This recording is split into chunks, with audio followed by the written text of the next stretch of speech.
Bravo, 1 down.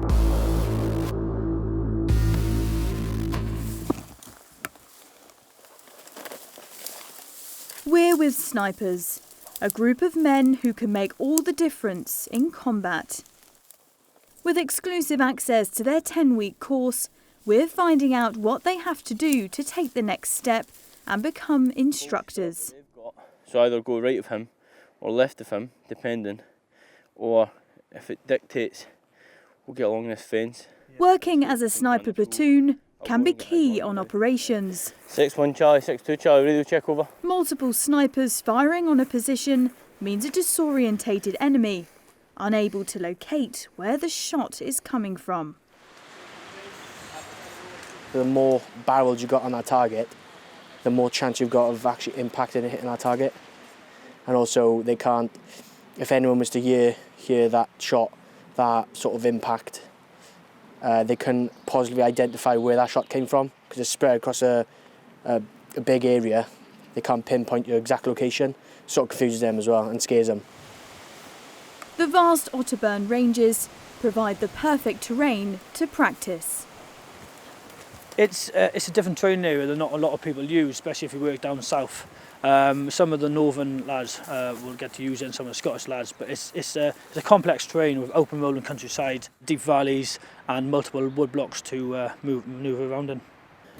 6-2 Charlie, we're approximately 800 metres short of Foley's Wood, over.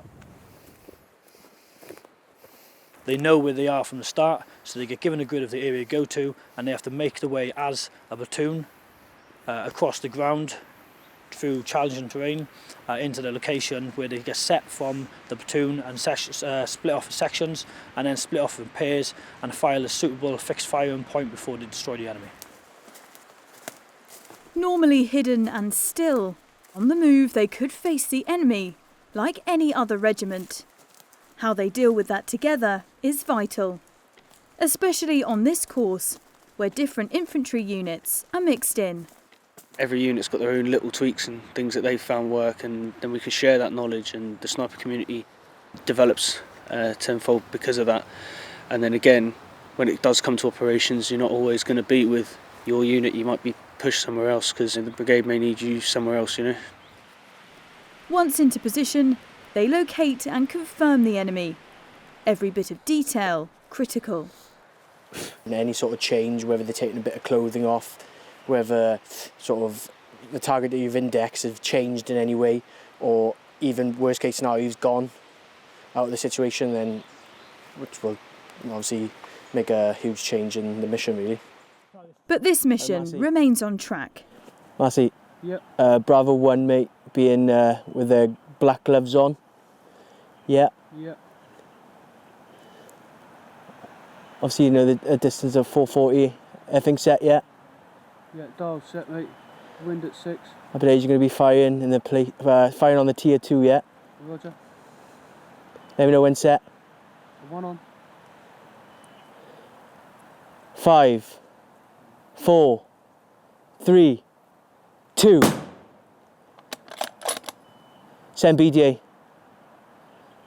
Bravo 1 not down. Bravo 1 down, roger.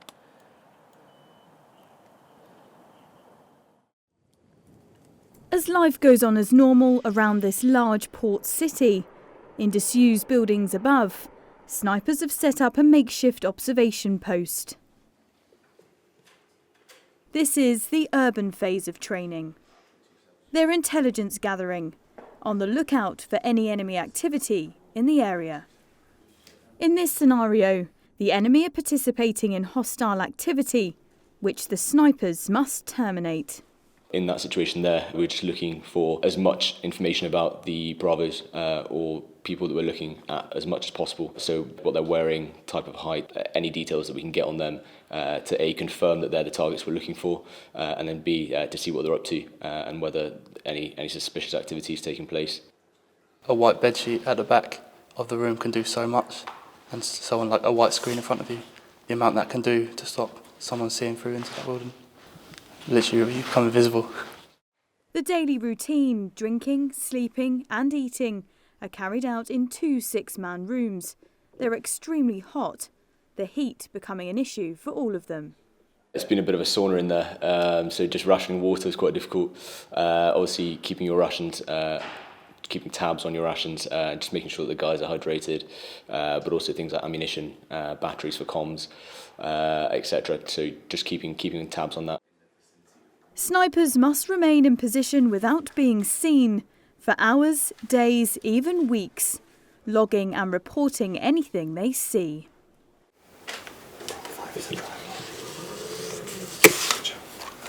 6-2, yeah, Bravo 5 and Bravo 6 have dismounted the Charlie 1 vehicle. Bravo 5 is the driver. Keeping eyes on and maintain, like, try not to miss anything. From building to building, it could be like a matter of seconds that Bravo could walk past, so it's easy to miss. So need to stay observant throughout.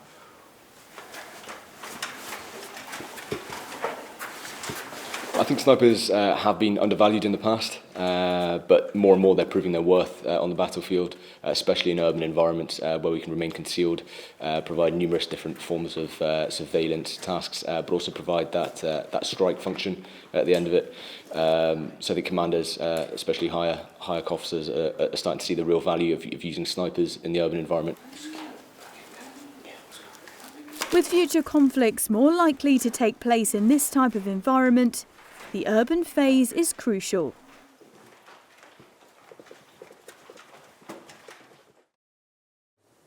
Back on the ranges, John, a sniper with 15 years' worth of experience, offers an insight into the sacrifice a sniper makes. What do you think makes the job of a sniper so appealing? Working in small groups, working with highly professional, motivated men who want to be there. You know, they've been selected for a sniper section, for a sniper platoon,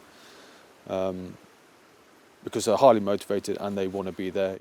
Your job requires a lot of patience. What has been your remedy to remaining so patient?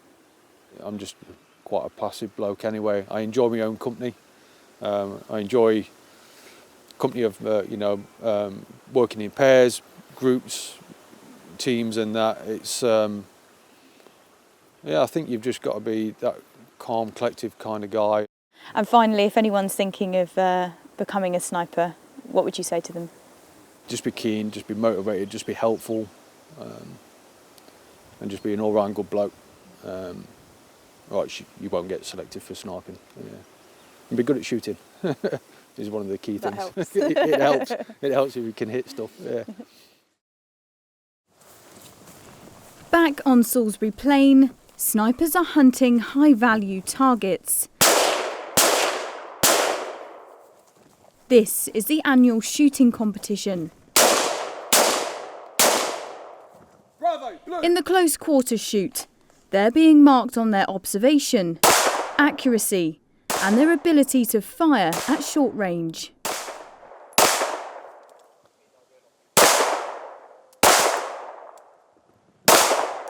They're testing the ability to think quickly, engage targets, not using laser rangefinders, so going back to basic skills. We're also testing close quarter marksmanship,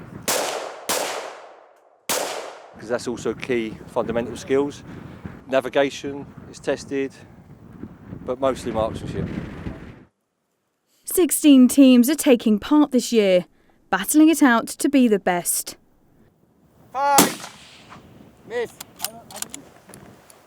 There's an international element too, with teams from America, Germany, Sweden and Denmark taking part. It has been exciting, it's been challenging, and it's been an experience to come see another terrain than we are used to in Denmark. We learn a lot from each other, and that is what this is all about. Of course, we go for winning and also learning. I think it's great. You meet new people, other nationalities and how they work. You can learn new things from each other. It's definitely a lot of fun. You get excited, nervous. You have to keep up with the best of the best. It's good to see how they work together, how they perform, their different weapon capabilities, because obviously they're different to us. Some of them are better at different shoots, like the Americans are better like close range, CQB, but it's just generally good to see all round.